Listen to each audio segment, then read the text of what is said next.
Hello guys, नमस्कार। म आलेको पाले तपाईँहरूसँग यस्तो थोत्रो बोरा छ भने, जुटको बोरा छ भने यहाँले म गमला बनाउने तरिका छु। के चाहिन्छ म तपाईँहरूलाई भन्दैछु है त। पहिलो कुरो त जुटको बोरा चाहियो, यसलाई पानीमा भिजाउनुस्।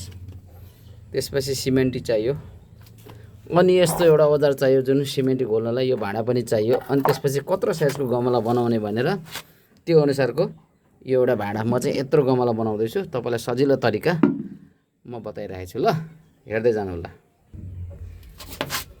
अब म यसमा मुछ्दैछु,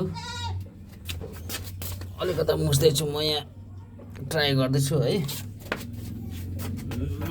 यो सिमेन्ट हो, सिमेन्टलाई यसरी उसमा हालौँ। हालिसकेपछि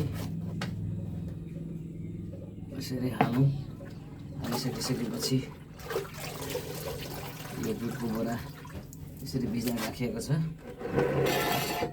यसलाई सरल पानीमा यसरी घोल्नु,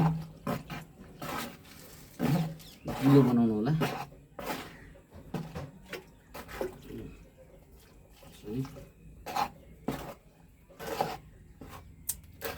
गिलो बनाउने।